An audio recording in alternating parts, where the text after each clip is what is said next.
it's really the most exciting time. It's also dangerous, because the moment I started tweeting about the coronavirus, I was told, stay in my lane. We'll get you. And that's exactly what Fuller said back in '81. If I told the world what I know is really going on, they would kill me. And he says, be careful, because they will kill you. And as you know, some of the people, that doctor who blew the whistle in Wuhan on the virus, he disappeared. People do disappear. I have a friend who's a hitman for the CIA. He says people disappear. If you step on Grunch, Gross Universal Cash Heist, they won't come and get you.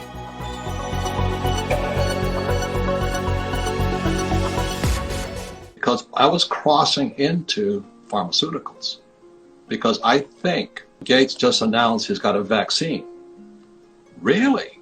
But if you understand where the money is that when somebody produces a vaccine, they're going to push this vaccine through the system. And that means everybody must be vaccinated. That's pharmaceuticals. So I was told to stay in my lane. You know what I mean? I take the warning, and all this stuff, because that's not the battle I want to fight. So if I could say something else, I give people a better idea. And it's more than Grunch and Giants. Full had many books, but he talked about that day. He called it the 5M'ps. And so the mind, Grunch controls academics. There's no financial education. So they control the mind. Then they control the money. That's Daniel D. Martino Booth, the Fed. The Fed is not federal. It's a cartel. Then you have military-industrial complex. You know, I woke up in Vietnam and said, why am I killing innocent people? Why are my friends dying? What am I doing here? Who am I fighting for? Because I never hated the Viet Cong. I respected them. You know, they were just like you and me. I hated when I saw their families die. I hated when we killed them. That didn't make me happy. You know, it was love. But we also fight out of fear. Who is making us fight? I don't know today. And then you have the media. So right now we're stepping on media's tails. You know, my friend is Steve Burke of NBC Universal. He said, you guys are crushing us. I said, well, we're just little guys on this little iPhone. You know? So media is scared, and then medicine. So what I have been doing just by tweeting about Bill Gates and vaccines, it involves the minds. You know, most people, oh, I love my children. That's why I'm afraid. So it's love. You know, I don't want my kids to get it, so we're going to vaccine everybody. And if you don't vaccine, I'll kill you, because you're going to damage my kids. So it's love and hate are very close to each other. And so the media controls us by love and hate and fear. And then you have the military, and as you know, the National Guard's in place already protecting our toilet paper. But they're there for other reasons too, civil unrest, which is coming. And then our money supply. Because we're in very dangerous times right now, because we are messing with the mind, which is the university system. They make so much money. Student loans, you know, student loans today are $1.7 trillion. The subprime mortgage was only $1 trillion.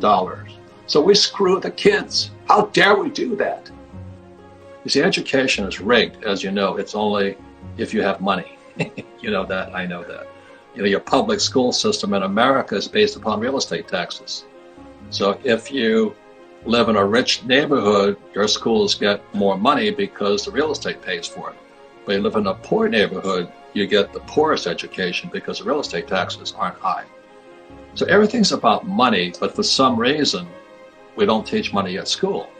So that's why I kind of woke up, and in '83 I said I can't be in rock and roll America as much as I like. I was working for the Police, Van Halen, Boy George, Duran Duran, and those guys. It was sex, drugs, rock and roll. It was the best of life. And I said, I think I'd better do, what God wants done. Not that I wanted to do it, but I was kind of qualified to teach. You know, you go to school today, you come out weaker. So there's so many books out there, is how our schools are failing our students.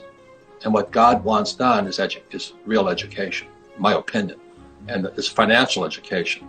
And there is no real financial education in our school systems, and that's not a mistake. That was in 81 and 83.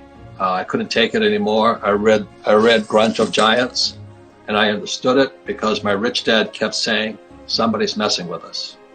And every time you say that, you're a tin hat guy, you're an aluminum hat, you're a conspiracy, you're a spaceship, you're an alien guy, and I'm just saying, no, I'm an entrepreneur.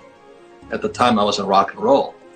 My first date with Kim was to the Place. She was out front having a good time, and I was in back with the attorneys negotiating a contract. So I'm not really a rock and roller, but I'm an entrepreneur. And at that time, I said, what does God want done?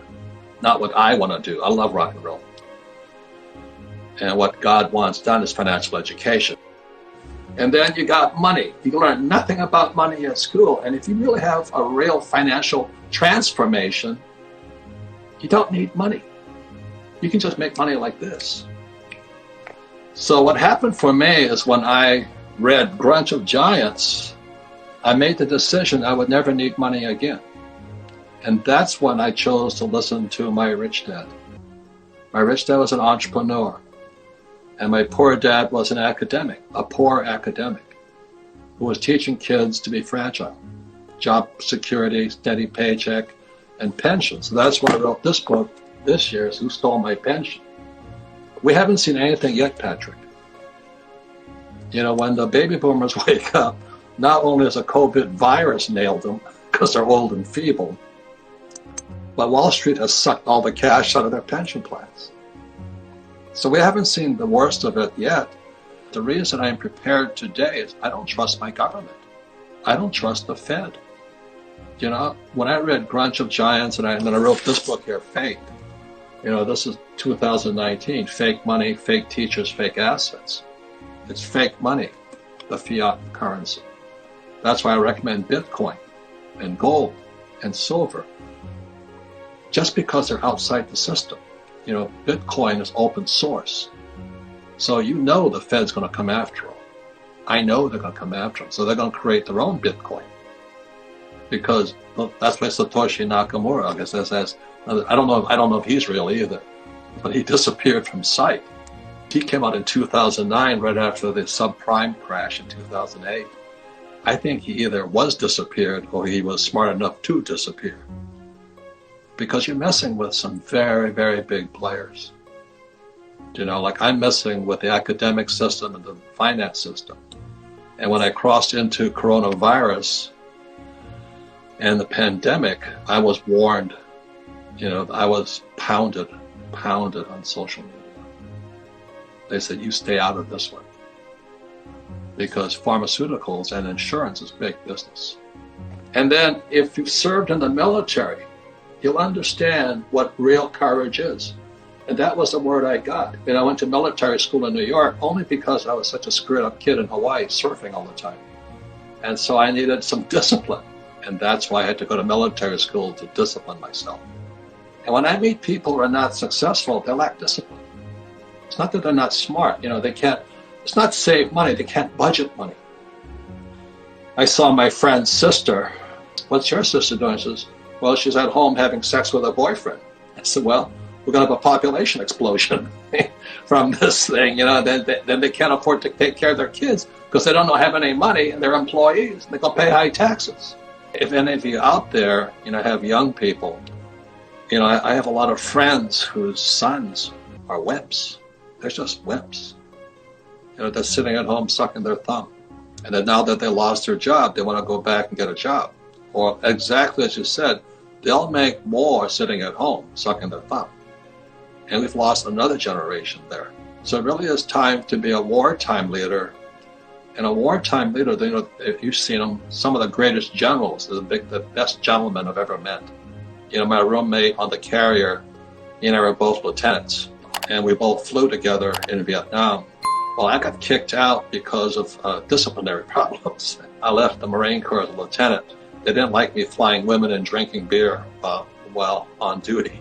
I understand discipline now, But my roommate, Jack, went on to become a lieutenant general. So I said we both came out lieutenants. One was a lieutenant general, and I came out lieutenant. But now he's a congressman in Congress. He's still fighting. He's still a peacetime leader. So the generals I know are some of the greatest human beings I've ever met. They rise to the surface. And our job is to be wartime leaders. And be brave, be courageous, get our skills up, get our entrepreneurial skills up, learn to sell, learn to communicate. And the media right now is shaking their boots because what we're doing threatens them. They cannot control us. But when social media, they pounded me, stay out of the virus. Don't talk about Bill Gates having human testing yesterday. Jesus, that was fast. But I understand vaccines. Vaccine to be profitable must be driven by the government. It must be 100% compliance. So they get, let's say, I don't know what vaccines the kids have today, but a lot of parents won't vaccine their kids. And what social media does is get the other parents to attack that parent and say, you're damaging my kids. Say, well, I love my kids. You don't love your kids. So I don't vaccine because I love my kids. I vaccine because I love my kids. And really what it is fear. And then we have medicine. So when I was 35 years old, sitting in Fuller's audience, and he's written many books. Grunch was not his best book. I wouldn't bother reading it personally, but I understood it. So that's where we are today, Patrick. So it's a matter of not trying to change the world out there. The crisis is between this here and this here, and in your heart. And that's why being a military leader or wartime leader is important, because it's about courage at this time. It's about being truthful, being forthright, being upright, being a stand-up guy. That's the difference today. And it's not about what the crooks are doing, it's what you're doing.